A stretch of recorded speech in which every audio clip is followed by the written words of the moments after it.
მალე შეიძლება ალგორითმი თქვენი უფროსი გახდეს, თუ უკვე არ არის. რამდენიმე 10 წლეულია არსებობს მოსაზრება, რომ ხელოვნური ინტელექტი კაცობრიობას დაჯაბუნს. ახლახან მეცნიერება ამის შესახებ საკუთარი ვერდიქტიც დადეს. შეგვეძლება თუ არა მაღალი დონის კომპიუტერული სუპერინტელექტის კონტროლი. 1999 წლის საკულტო კლასიკური ფილმი საუფისე სივრცე ასახავს კაბინაში მცხოვრები პროგრამული უზრუნველყოფის ინჟინრის პიტერის საშინელ ცხოვრებას. ყოველ პარასკევს პიტერი ცდილობს თავი აარიდოს უფროს და საშინელ სიტყვებს ამბობს. ჭირდება რომ წახვიდე და ხვალ მოხვიდე. I'm gonna need you to go ahead and come in tomorrow. ეს სცენა ინტერნეტში 25 წლის შემდეგაც პოპულარულია, რადგან სამუშაო ურთიერთობის შემაშფოთებელ ასპექტებს ასახავს. იმ უმწეობას, რასაც პიტერი გრძნობს, ყალბ თანაგრძნობას, რომელსაც უფროსი ამ დირექტივის გაცემისას გამოხატავს, დაუსრულებელ მოთხოვნას მეტი პროდუქტიულობის შესახებ.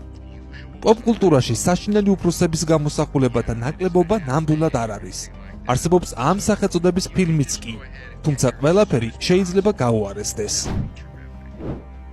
რა უნდა ვქნათ, თუ ყველა სექტორის სამუშაო ადგილებზე ახალი უფროსები გამოჩნდებიან? ალგორითმი მენეჯერები.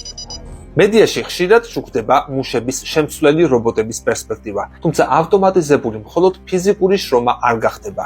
ასეთივე ბედი ელოდებათ მენეჯერებსაც. ისეთ საქმეებს, როგორებიც არის სამუშაო განაცხადების შემოწმება, სამუშაოს დელეგირება, დასაქმებულის მუშაობის შეფასება. ხშირად ისინი იმასაც იწყვეტენ, როდის უნდა გაუშვან სამსახურიდან დასაქმებული.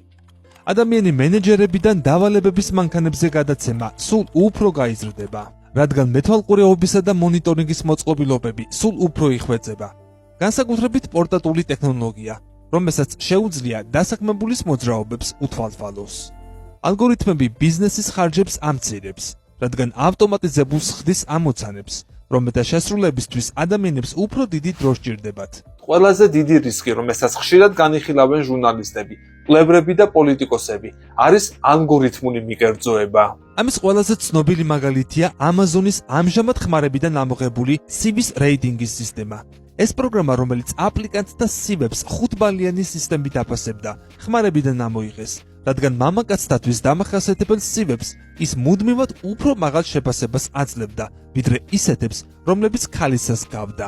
განვითარებასთან ერთად ისინი უფრო მეტად კომპლექსური გახდება და მათი ოპერაციები პროგრამისტებისთვისაც კი გაუმჭვირვალე იქნება.